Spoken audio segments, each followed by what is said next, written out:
see the actual card underneath. You guys can see the actual card. Jared's gonna do the drawing for us today. Hey, Jared. Close your eyes, Jared. How much is Jared, it today? please. How much is it? 300? Throwing them around. Yeah, 300. Ready? Yep, we're ready. This lucky person right there. Jason Garola. And of course he's not on. He never is.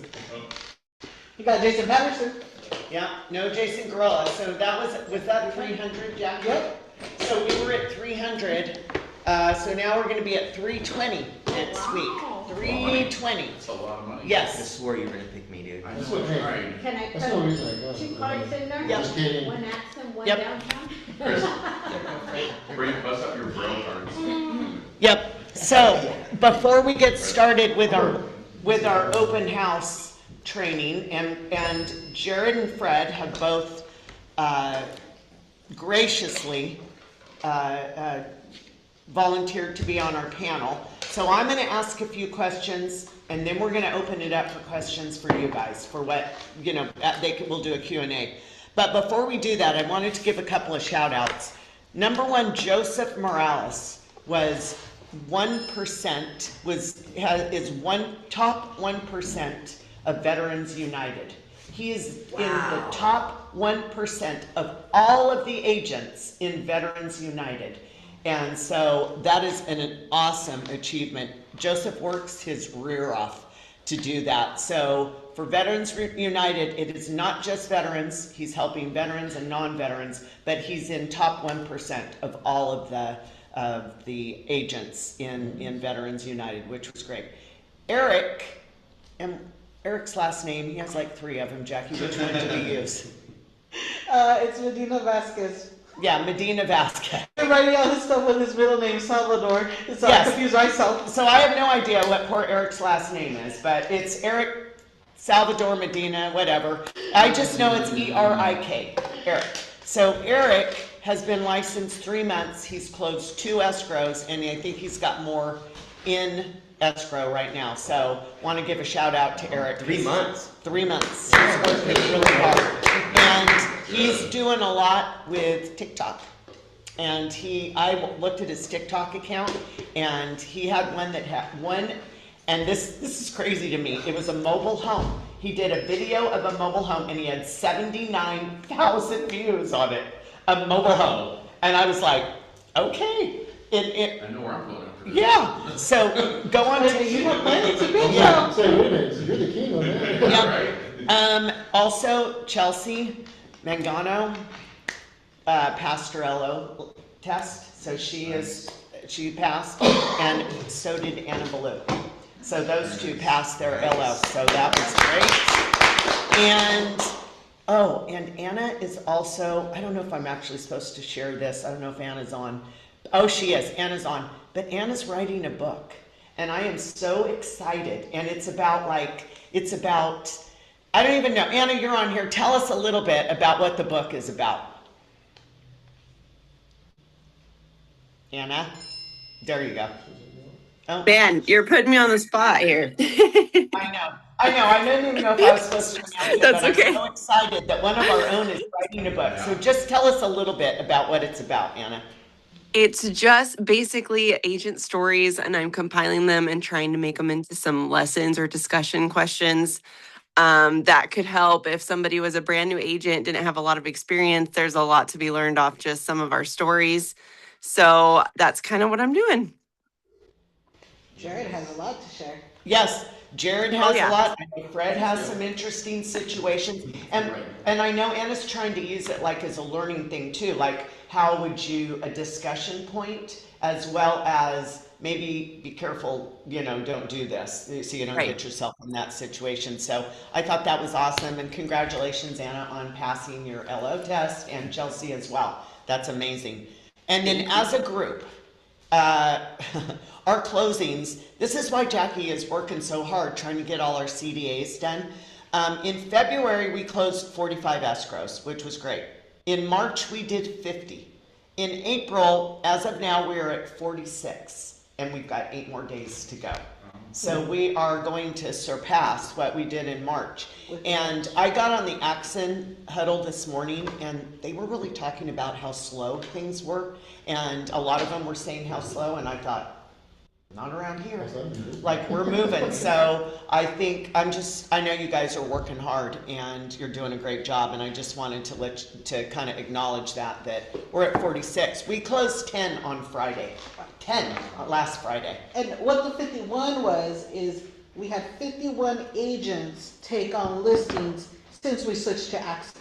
Yes. So that's 51 agents that have all had at least one listing since January to now. So whatever you guys are doing, it's working because that's awesome. So half of our agents have listings. So today we're going to talk about open houses. And as in my graphic says, it's more than just cookies and flyers, right? So we're going to pick the brain of Jared and Fred here. And I'm going to start it out with a couple of questions and then we'll just roll from there. Preparation.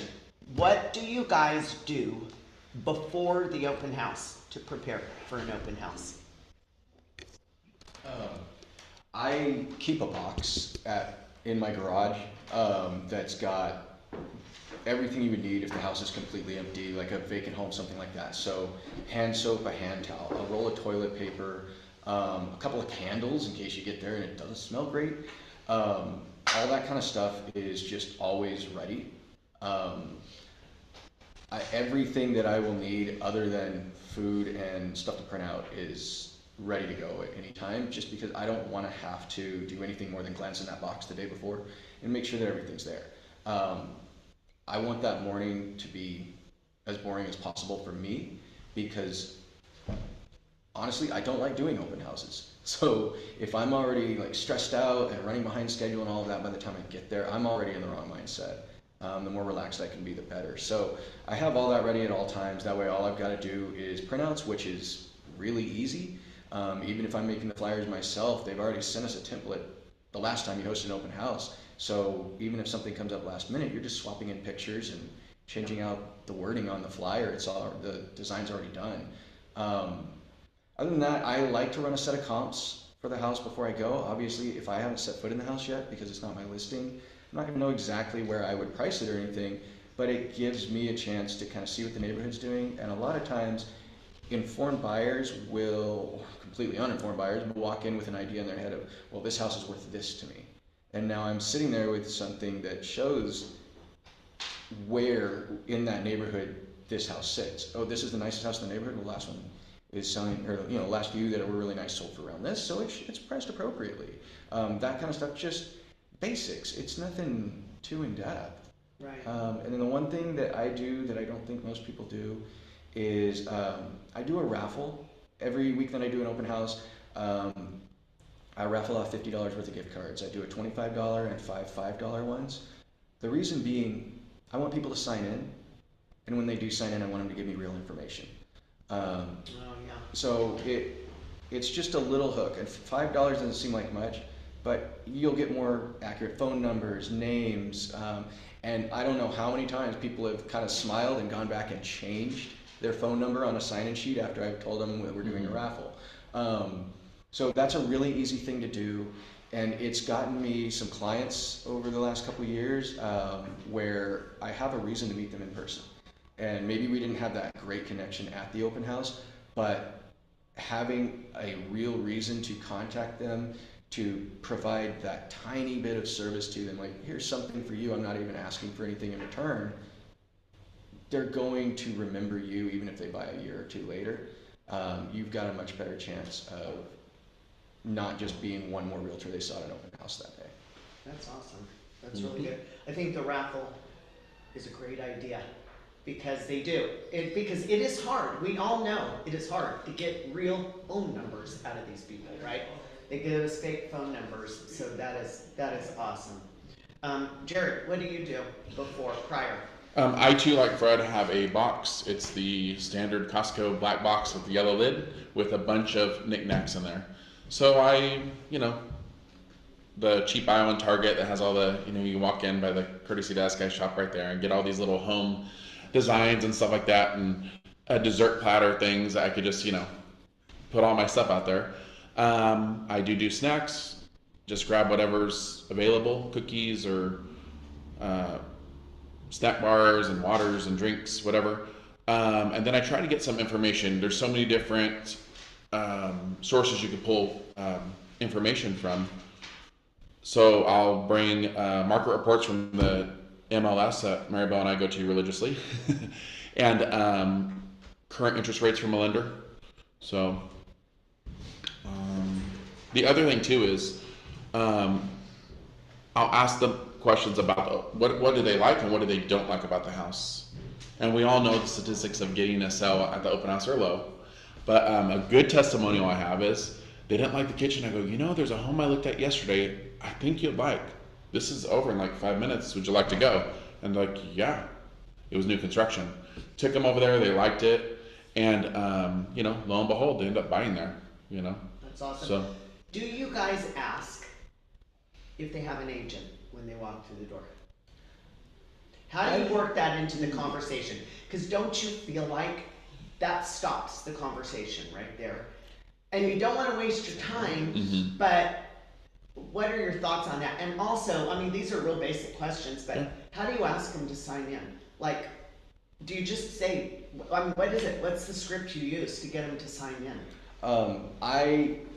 That's how I ask if they have an agent, is I ask them, please sign in, and if you are working with a realtor, on the little line there that asks if you have a realtor, please write their name, because it's not appropriate for me to be calling you if you're already working with someone, and that gets that out of the way.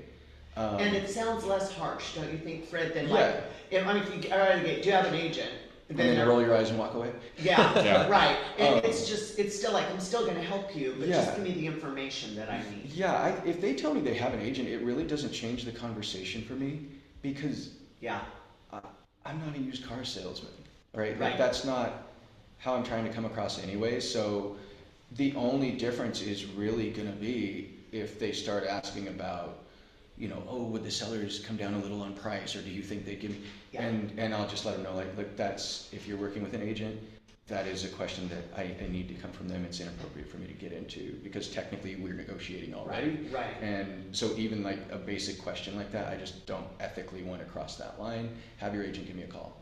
Have you ever had anybody come back to you after an open house because you were so helpful? Yes. And maybe their agent wasn't, and they said, I want to switch to you? Yeah, I have people that'll tell me at the open house, we're really not happy with our agent, or because the big thing for me at an open house, you're not going to talk somebody into buying a house. No. So don't try. You're there to, like, I started off thinking we were tour guides, right? We're going to, look at this pretty thing over here and blah, blah, blah, and this will be great for your family. I don't know them. I don't know what they want yet. So the biggest thing for me is walk them through the house, ask them, do you like this? Do you like that? Because you're going to get more information. We have 4 kids, so we need at least 4 bedrooms. 5 would be nice, or we don't even cook. We don't care about the kitchen, or whatever that is. You're getting an idea of what else they might like. You're also getting an idea of if that is the right house, because maybe it is. And if it is, now you're just trying to kind of confirm that. Like, okay, did you guys need something like this, or were you looking for this, or is this a negative for you? And what I try to tell people at open houses is no house is going to be perfect, but that list of things that you would want to change in a house, unless you're intentionally buying a fixer-upper, you don't want that list to get too long. Yeah. And if you can kind of diffuse that, when they walk in, sometimes people do treat you like a used car salesman. We're like, oh, we're just kind of looking, we're not real serious.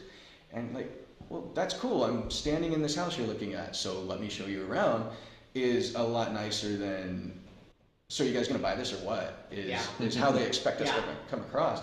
So I'm focused on trying to teach them something about something to do with the house, something to do with the home buying process.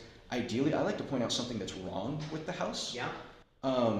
Because that completely gets rid of that sense of being pushy. You're trying to push the house right? on. It disarms them. And you're building credibility. You're demonstrating value and expertise. And that's where I usually end up with people like, you seem to know a lot more than our agent does, or I'll ask them, so where's your agent today? we're here with you. And they'll be like, oh, they're out of town. Oh, okay. I mean, we all need a break sometimes. I usually like to go with my client. And that kind of that's as pushy as I will ever get to trying to talk somebody into working with me instead of their agent. It's usually them being like, well, we're not happy with our agent. Well, Yeah. And I'll tell them, look, you have a representation agreement with them. You also have my phone number. Once one is done, Call me. give me a call if you want. That's I'd be awesome. happy to work with you. So you're always coming from a place of contribution. You're gonna teach them something, Yeah. helping, giving, Yeah. giving, not asking, just Right. giving. Like, even if you're a brand new agent, you know more about this process than they do. If Yeah. you walked into the home an hour ago and looked around, you know more about the house than they do.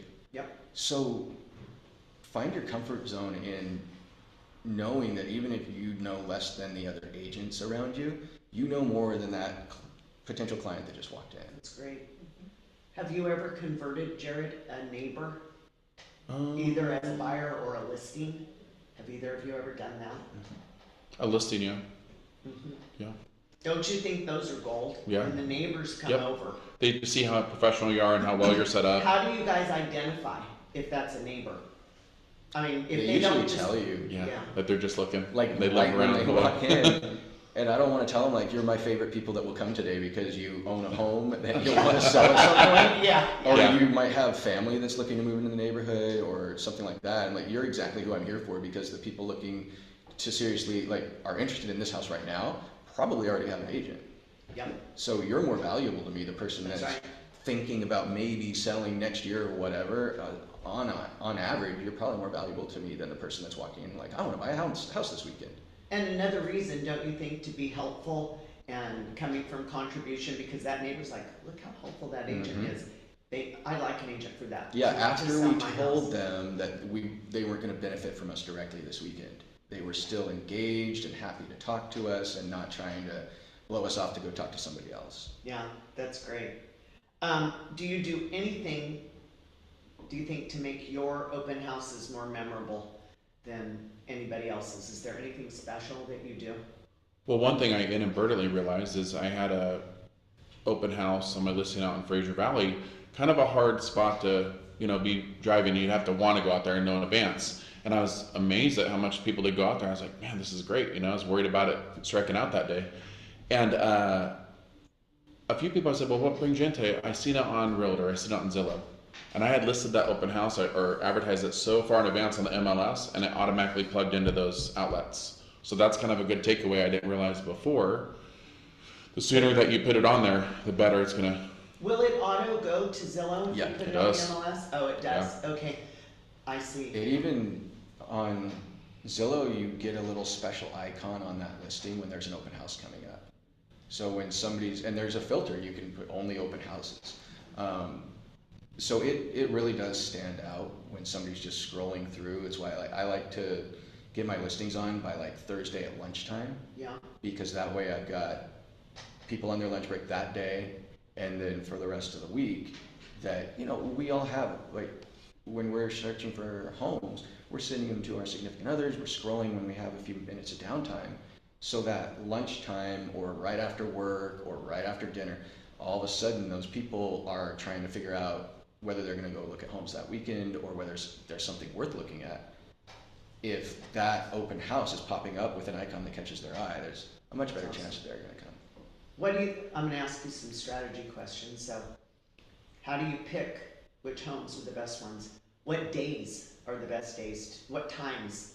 How many signs do you put up? Tell me that kind of stuff. Like, how do you pick a house for an open house? You want to pick something that has a lot of traffic, so that kind of mindset would draw me to, pick a particular house by location that has a lot of streets, traffic, and then sign placement. I think is huge.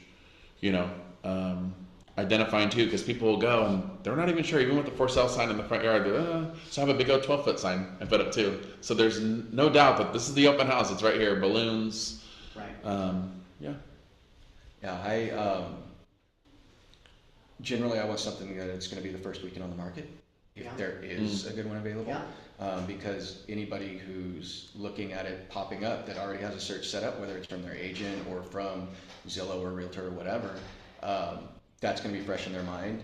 So you're gonna generally get more traffic when it's a fresh listing.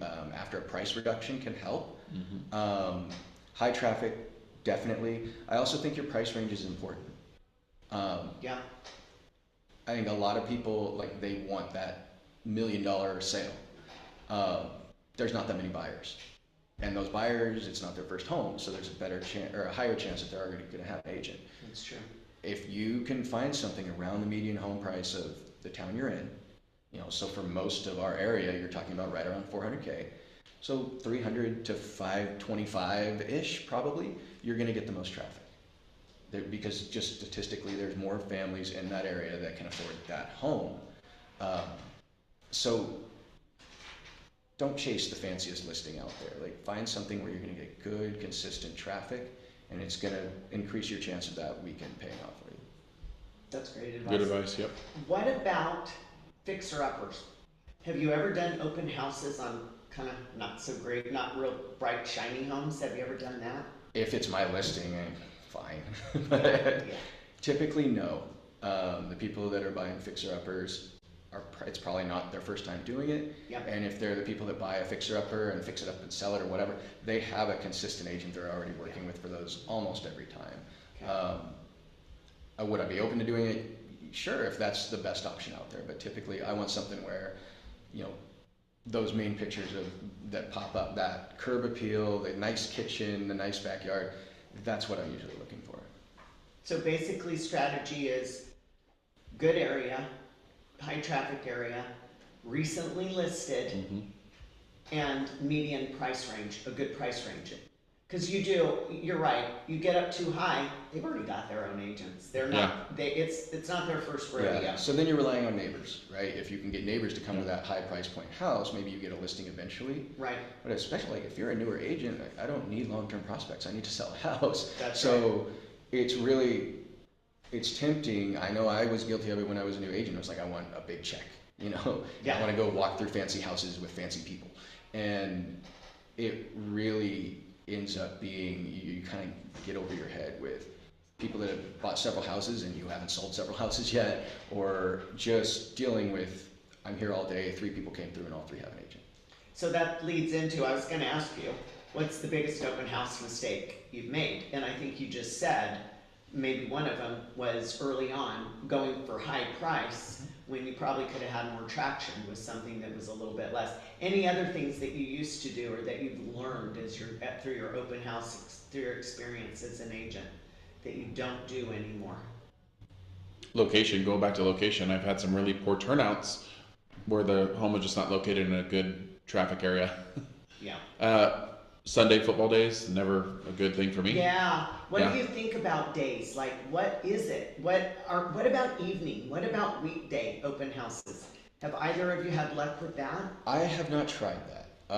I have talked to a lot of agents that have said they've had success with evening open houses, but it would have to be a really high traffic area to be able to get signs out on a really busy street or two, for me to really feel like that was going to be worth the time, because you're also chasing the seller out of their home.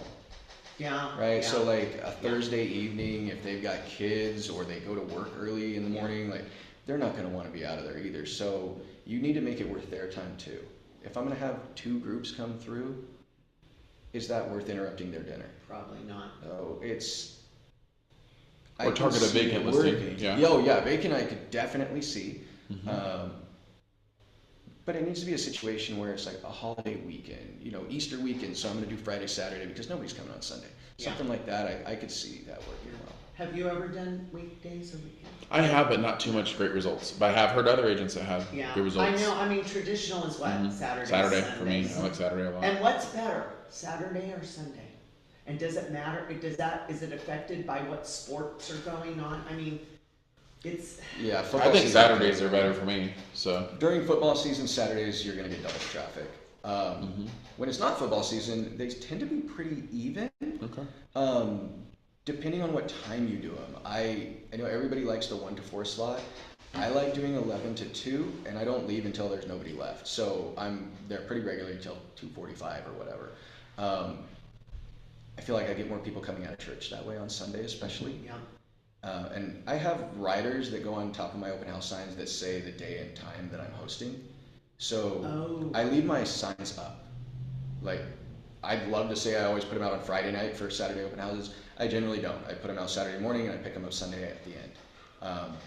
But you can't really do that unless you have something saying what time the open house is, because people will just go knock on the door. Oh, yeah, yeah. Mm-hmm. So I have those signs for each time slot I've ever done, because they're what, $20 for a rider, Yeah. and I'm gonna reuse it. But I put those signs out, and I have a lot of people that will come on Sunday that say they drove by on Saturday afternoon, and look, we were like 2 hours too late, so we decided to come today. So my Sundays are usually pretty even with my Saturdays. Okay. Have you had, do you ever? I seldom do it on Sunday, but I still have better luck on Saturdays for me personally. Yeah, and I'm usually from 11 to 3 in that time slot. You know, You do 4 hours? I've done some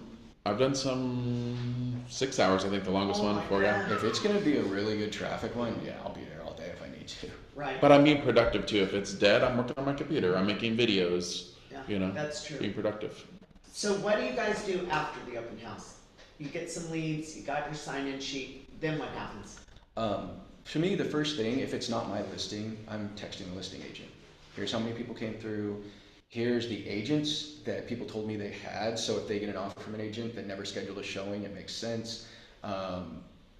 And typically, if there's anybody that I had a really good connection with, I'm following up with them right away. Like before I even pull out of the driveway. And what do you ask them? I just thank them for coming by. I mean, if there's a relevant question I'm answering, then great. But typically, I'm going to thank them for coming by, let them know that I'll be doing the raffle in the morning, and The raffle. so that I'll touch base with them in the morning. And I'll admit, I'm a little bit shady with the raffle. The $25 one, I always legitimately raffle off randomly, and a few of the $5 ones. But I'll usually keep 1 or 2 of the $5 ones specifically to call people that I want to get in touch with. Yeah. It just gives me a real reason to contact them. So if there's somebody that, well, we're thinking about buying in 6 months, I don't want to bug the next day, like, hey, when's a good chance to sit down and talk? Like, that's Yeah. obnoxious. But if I'm like, hey, you got one of my $5 gift cards, I'm running around town today, where can I drop it off? Well, that's That great. is That is. such a nice opportunity to get in That's touch. brilliant. Yeah. So that raffle helps you 2 different ways, right? It's helping you getting names and Yeah. good numbers, and then a follow-up, another reason to, Yeah. that's awesome. Yeah, and if it helps me sell an extra home every 20 years, it's already paid for itself. Like, it's not a big Absolutely. expense. Absolutely. What do you do afterwards, Jared? I like to make a little video. Just kind of shows the public what I was doing that day, and then it doesn't matter. MLS tour on Tuesday. I just did a real quick video of the front of Crystal Peterson's house, and I got like 4 people message me, "Where's this at? This that? You can't even see the house." It was the front only, but everybody loved it. So I like to do a little video. Just wrapped up my open house. Had great results. If you're interested in buying, market's hot. Could you reach out to me if you missed the open house Yeah. for a private showing, right? Yep. Do you Add do that it in there. before? Not really. Sometimes I'll take a picture of like a downtown sign and just no caption or nothing, so people know like, ooh, what's going on? Yeah. You know. How do you call people that sign in? What's your script for that, Jared? I'll usually follow up with them like the next day. Hey, it was so nice meeting you yesterday. Just know the home's still available. If there's something else you'd like to look at that may not be specific to that home, just know here's some other options, and I'll send them some other homes too. Yeah. So you just use it as another opportunity Mm-hmm. to reach out to them. We all know, have either of you ever sold a house from an open house? You know what I mean? Like the buyer actually came to the open house and you have? So it's been a couple years now, but for a while I had a small team. I kept it 2 or 3 agents at a time, and I would always have them, at least one of them with me at an open house. So I always referred those out. But yeah, quite regularly it would be somebody that came to the open house, didn't have an agent, and they liked the house. And okay, well, if this is the right fit, great. Here's so and so. They work with me. I train them. They do everything the same way, but at least that way, your private conversations stay private, and you can be a little comfortable. So I always referred those out just because it was good to get your agent's experience and all that. But it happens regularly where people will come in and be like, you know what? We like the neighborhood, we're visiting family down the street, or we don't want to leave our kid's school district, but our house, our family's growing, whatever. It just happens to be the right house. So it does happen. Have you ever? I don't think I have. Trying to recall, but I don't think I've picked up a buyer from that open house that bought that exact house. But you've picked up buyers from open Tons of house. them, yeah. Yeah. So Yeah. for new agents, I mean, don't you guys think it's No-brainer. natural? It's a Mhm. Yeah, no-brainer. I think, and I wish that I had started doing open houses the right way or with the right Yes. intention when I was new. Because nobody taught me. I was on a team that had a team lead that was just like, answer these Zillow calls and go sell some houses. And I said, okay.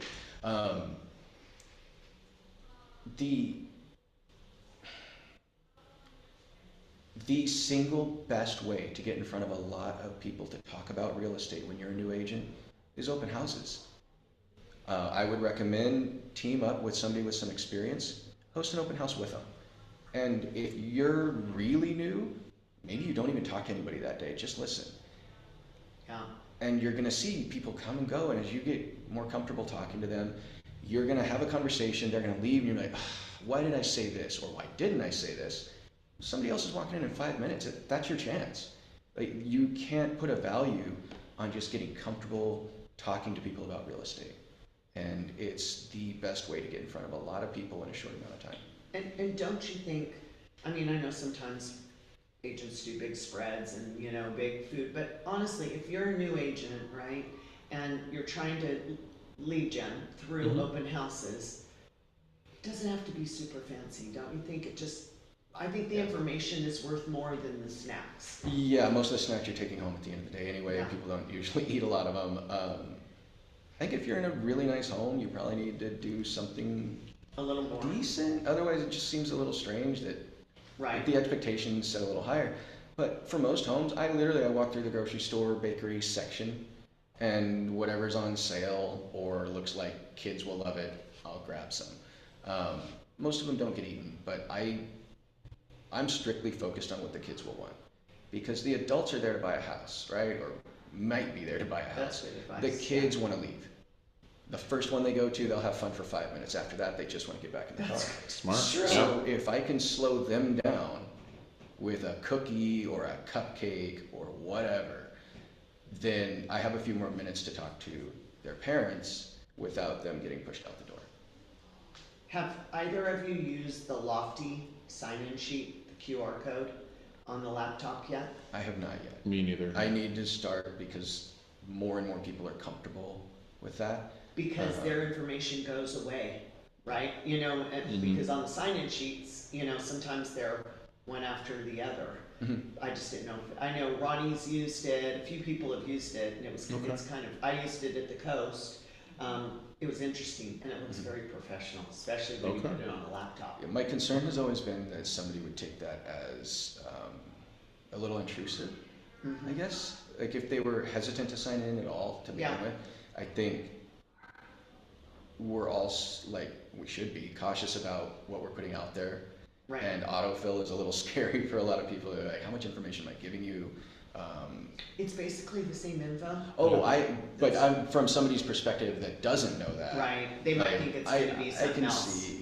I could see them being a little hesitant, but honestly, I haven't tried it. So What if I you should. did both? What if you had your laptop set up with a QR code and a sign-in sheet? That They could do either one. Yeah, the only downside I see there is your sign-in sheet's going to look fairly empty, and we are pack animals. Like if nobody else has signed in, we don't want to be the first one to do it. That's true. But I usually put a fake contact on the sign-in sheet at the beginning anyway, so That's a good nobody has to idea. be the first one. So you start yeah. it off. Yeah, I put my grandma's contact info. But yeah, I mean, I see the upside of it definitely because it's dropping straight into your database instead of you having to enter it in later, so nothing's getting forgotten. To be honest, I haven't done it yet. Do you think there's anything that new agents overcomplicate doing open houses? Like, what would your advice be to new agents that are just getting started? What would you tell them with open houses? Get the fear factor out of your system.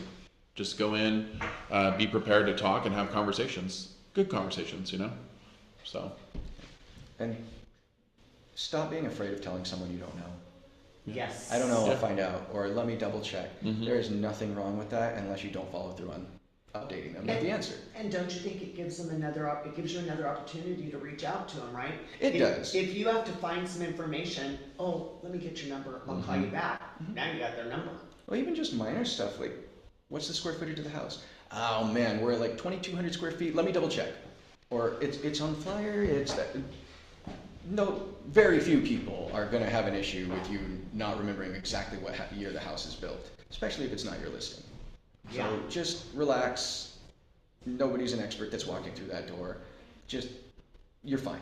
It's If okay you if need you to ask a don't couple know questions, you're gonna be everything, okay. right? Yeah. Yeah, I think that is the best advice. Success stories. Do you guys have any big success stories with open houses? How about something that went really good or something that went really bad? What do you got? I got one of each. Go ahead. Really good. Well, the one that I got new construction right away, that was kind of cool. That's pretty awesome. You know, and they weren't working with the agent and all that good stuff. Just getting more clients, you know, and then doing a good job for them. Then it's just a snowball effect. Nothing's really stand out to me because it just happens naturally. You know, gives me an opportunity to meet people, talk to people, shine a little bit. You hope. And then they select me, and we don't necessarily buy that house, but we go look on, you know, go on an adventure, and it closes eventually. So Yeah, that's benefits for me. yeah, and it's worked for you, Jared. Yeah, nothing too fancy about it, just the consistency. So do you typically get a client from every open house that you do? No, I don't think so. No, because some open houses I'll have 2 or 3 people walk through. Maybe they don't answer the phone call afterwards. They put a wrong number or something. You know, maybe they're really just looking or something. So Yeah. yeah. Yeah, my goal is if I can get one real client out of a 2-day open house, You're thrilled, right? Yeah. the weekend was worth it. Sometimes you won't. Sometimes you'll get 2. But if you're averaging at least one real client, maybe they don't qualify or whatever, but they're actually interested in, I want to buy a house and I'm happy to work with you. That's the goal. I'll tell you the bad story first. I had a guy that I put a sign directly across the street from the open house, an open house sign, and it was on that little strip of grass where there's the sidewalk and then the grass and then the street. And he came over to the open house with the sign and was like, "Why did you put this on my lawn?" And I said, "Because I'm hosting an open house, but I can move it if you want." And he's like, "Well, that seems like a bit of a microaggression. Like, my grass isn't as important as theirs, or you would have put it on theirs." And I'm like, Oh my God. I don't think, and I had to tell the guy, like, I don't think this conversation is going to go the direction you want it to go. Yeah. I will not put that sign back on your lawn. I promise. Have a good day. And he insisted on continuing the conversation Oh, we wanted to argue. It's confrontational. until I got to the point where I was like, "Look, I'm going to tell you right now, if anyone comes through this door and you are interrupting what I'm trying to do, I'm going to call the cops. And if you continue after that, I'm going to have to call an ambulance. Leave me alone. Go away." Yeah. It was the weirdest thing. I'm like, "What? This is ruining your day?" And the guy was like 25. It wasn't like some grumpy old neighbor that just angry somebody parked in front of their house or something. No idea. It was the weirdest thing. That is weird. And so, yeah, so you get some weirdos every once in a while. Success story, I had one listing that turned into a feeding frenzy off of one open house. It was during COVID, so everything was, you know, you're getting 20, 25 groups through an open house and 7 offers written that day. But I had an open house. It was in Fresno, in a good area, good schools, and we had the guy that ended up buying that listing came to that open house. I referred him to an agent I had, and so he ends up buying that one. I got a listing 3 or 4 houses down that also sold the first weekend it was on the market, which happened to be the next weekend. It was the same floor plan. So all of those people that came to that first open house now got an invite to the second one. I double into the second one. Wow. An agent that was with me at open houses at both, not the one that I referred it out, the first buyer out to, She ended up picking up one buyer for different homes out of each of those, and I sold a new construction house like 8 months later or something to somebody who came to the second house. Wow. It was the lowest effort I've ever put into making that much money in my life. It was just like, it felt like winning in a casino. It A was, lot of bang for your buck, right? Yeah, You know, it just snowballed. yeah, and I'm thinking like, okay, I'm gonna go into a couple of lean months after that. It was that easy. But yeah, I mean, sometimes you just get lucky and it snowballs. But Yeah. but typically, it has been the best pipeline I've had that hasn't cost me a fortune. That's amazing, because that is it. I mean, and that's a great skill set, right? To do an open house. That also leads you into the same skill set of showing properties. Mhm. You know, it's all that same skill set that we use. Talking to people, coming from a place of being helpful, not salesy, you know, that's amazing. Does anybody have any questions? Either here or online? Do we have any, Chris Webb. Chris Webb. Of all the people that come through, what would you say is the percentage right around of people that come through based off of your signs, seeing your signs and coming in? Oh, It Let- varies so much. And I do ask people, because it's a good icebreaker, how did you hear about it? Did you see it online or did you follow the signs? I'm gonna guess like 80%. you think I think it's it's real high. I science? do. Yeah, the signs are there. They're out there. You know, they're like, and they're looking like yard sales. People go yard selling. They're looking for open houses. Yeah, because I start seeing the same people too. Yeah, there are Yeah, people regulars. that are real looky-loos that you're just like, oh, good to see you guys again. And did you buy anything yet? You're still here. You're freaking flyers. So a high percentage of them come in from the signs. Sometimes, definitely, the How listing important are is the big sign deal post? right now, definitely. So Crucial. how important is sign I think it's placement? crucial. Yeah. I won't even just. I'll actually kind of set it up and then take a couple steps back and look like, okay, I might alter it just to make sure it's that direction of traffic is going to see it the best. You know. How many signs do you guys usually put up? If I'm borrowing signs from a broker, I'll typically do like 6. Yeah. If I'm using my own signs, 12, 20, Yeah. whatever. Whoa. However many are necessary to lead people from 2 major streets in different directions. I think Visalia is harder too than like Porterville. Don't you think, Chris? Because there's a lot of little, you know, some more streets, They're yeah. spread out. The Yeah. major streets are kind of spread out. Yeah. Yeah. But I think it is so crucial. The payoff versus the work you're putting into putting out signs, right? If that one person sees that listing that comes in, buys that listing or something else with you, or has a house to sell, or has a refrigerator they want to get rid of and your client needs one, like whatever it is, the amount of effort it takes to put out a couple extra signs is so tiny Yeah. compared to what you could stand to gain from it. So I want to put out as many as is reasonable. Yeah. I got a couple Why not questions. about 6? What's that? I got a couple questions. Go ahead. What if the house doesn't have the greatest smell? Is there an alternative to the candles that you've ever used? Candles would be kind of a question in my mind. Yeah. Like, why are you burning candles? Well, the alternative would be like the plug-in air fresheners. Or the I've scent done spray. that before too. Yeah. Oh, to spray it down. Yeah. Yeah. And then just I carry some scent spray in my my black box. It's in there with the candles. And Yeah. then do you ever play any ambient music? No lyrics or anything, just some quiet noise. Sometimes it depends on how much battery my Bluetooth speaker has that morning. Before I leave the house. Yeah. I like to, if there's a football game on, I will absolutely put it on the TV. Really? Just with the volume really low, because you see the husbands like slowly walk through the living room and then they speed through everything else and slowly, because they don't even want to be there. They want to be on the couch. And it could be a conversation starter too, right? I mean, if the husband, oh, we talk about the game, and I go, what do you think about this or whatever? Yeah. Yeah, I never thought about putting a football game on. The big thing is, I think it would look pretty unprofessional if I had like my laptop set it up facing the TV and everything when they walked in and I'm just zoned out on watching the game. Yeah. So I try to put my stuff around the corner even if I am hiding and watching the game. But yeah, I'll absolutely put it on. I put on some music in the background. I think it's a good idea. anything you can do to take away from that stale feeling, if a house is vacant especially, Yeah. helps. And then also, if it's occupied and they have a TV, 9 times out of 10, you can just go on YouTube or go on somewhere and put up like they've got tons of open house music that has like a crackling fireplace with Yeah. some music. Yeah, like the Zen. For the ambiance or something. I've had a seller had that on already when I did the open house. I'm like, oh, Yeah. cool. I've had sellers that when I show the house have music Mhm. or something like that going, Yeah. you know? Mhm. Yeah, Yeah, I don't know whether it helps, but it certainly doesn't hurt, so why not? sure.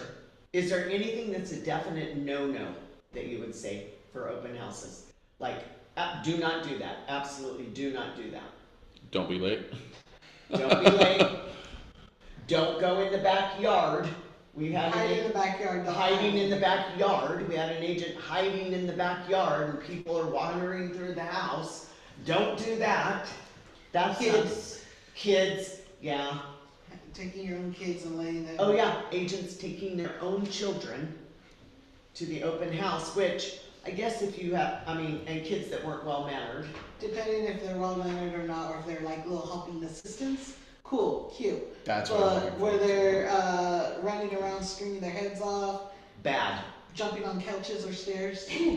Yeah, no, I didn't have childcare isn't really a good excuse because you do have a phone where you could cancel the open house. You know your kids, if they're not going to be able to be adorable and help out to Yeah. strangers, you know what I mean? Like, we Yeah. all have our own kid. What about a random stranger walking in when you're trying to be a professional? I can't wait until my daughter's old enough to be a little tour guide for me. It'll be adorable. Like But when I'm she's not about almost- to do it before she's ready for that. Well, I don't know, she's pretty close. Jeez. Oh, someone brings their Swiffer mop with scented pads Oh, if the house Oh, that's smells, smart, too. and then That's also just as soon that. as I get there. Because it's going to smell like you just cleaned. it'll Yep, smell yep. I clean. like that. Yeah. Yeah. Any other questions, guys? I got one. Oh, Chris Webb. Do you guys put balloons on your signs? I do. I Is try that to. important? I think it is. It's eye catcher. I have. The price of helium is crazy right now, so filling balloons is kind of expensive. I think it's at least worth putting a couple on the major streets just to catch people's eye. Yeah. And then if you have an open house sign that you can spare to put right in front of your listing that you're hosting, great. If you don't, I think a balloon on that sign Oh, on the in for front of sale the sign. house is helpful too, because it's pretty normal for us to get, even if it's not our brokerage, like we notice the difference in the signs. The average buyer, it doesn't. So if there's another house for sale down the street, now they're sitting in their car trying to figure out which one they're supposed to be going to, Yeah. rather than seeing the balloon up and they know they're good to go. Cindy brings a leaf blower for the front door. She blows off the front door. That's smart. That might be a good idea for vacant homes especially, because most of the time if it's occupied, you're telling your clients, like, look, this is more important than picture day. Like, get this Right. house ready. Right. And they don't always follow through, but most of the time they will. It's not an open house conversation, but the listing I had in Visalia that I put on tour that, the buyer showed up. Remember? Oh yeah. So I bought a cordless blower just for him, for that house. I go before showings, blow the leaves on the street. So, Yeah. So it looks neat Mhm. and clean. That's above and beyond right there, Jared. yeah, it was Yeah. the second agent and needed to sell. I walked into that open house, but it was a broker open He's a house. broker, It was yeah. the weirdest thing. Remember, I walked in and I was like, "Who's this guy?" On the way over, Sitting the right there future beside buyer his called chair. me. And I was like, who is Yeah. this guy? Right? And I thought, is he the owner? And he's just posted up. And I thought, Jared, why didn't he was you just tell some me guy that? named Doug. And Doug, that bought the Doug house. decided he was like laying claim to that house, and he sat there with Jared. Yeah. It's wild. He could have just licked the knob and left. Yeah. Yeah, when the realtors came in, he was shaking their hands. Welcome to my home. I'm buying it. Yeah. Welcome to my home. Do you like my feature move? Yeah. Mr. Chance guy. It's crazy. Do you ever have trouble deciding whether to keep the door open or closed? Yes, the How front hot is door. it? I at least leave it cracked. Okay. If it's really hot out, I'm not leaving a 3 foot by 7 foot hole in the wall to let 105 degree weather in. But when it's nice out, I'll leave it wide open. do you notice they'll ring the doorbell sometimes and knock on the door? So when you crack it, they tend not to, right? They'll open More it. often, yeah. My concern is just that somebody's standing on the front porch while I'm in the backyard with somebody and they're scared to come in. Yeah. So I want them to feel like they can walk right in. I forget it all the time, but I try to take a little printout that just says like, come on in or come right in, and put it on the front door. But for some reason, it's just something I forget fairly We need regularly. to get those little door hangers. I had a door hanger once that said, you know, open house, come in, you know, or come on in, something like that. We should see if we can get some with the DT logo that we could give out to agents, because that would be kind of cute to hang on the door. Yeah. And Like a open door up. hanger? Yeah, they're like a little door hanger that you put on the front door so people know, come on in, it's okay. Especially for someone, like you're saying, a seller is not gonna appreciate, we have the door wide open and the air conditioning's just cranking. If it's hot peak out, hours and. everybody should understand too, if it's really hot out, I won't even leave it cracked, I'll just leave it unlatched.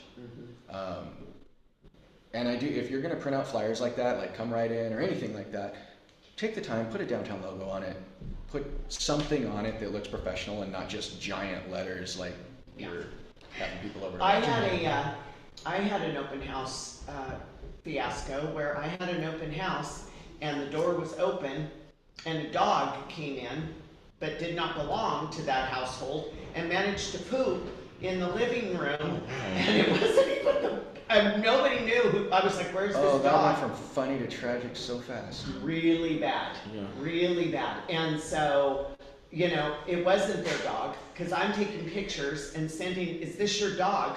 No, it's not our dog. You It was thought Doug made it his. a random Yeah, I know, dog. right? Yeah. So, yeah. It's market territory to the I finest. had a Yes. cat come in, but it didn't poop. No, we've had that. So, okay, wrapping it up. Is there anybody online that has any other questions? Do you have Jack? a checklist of what you have in your bin? I should. I don't. I should too.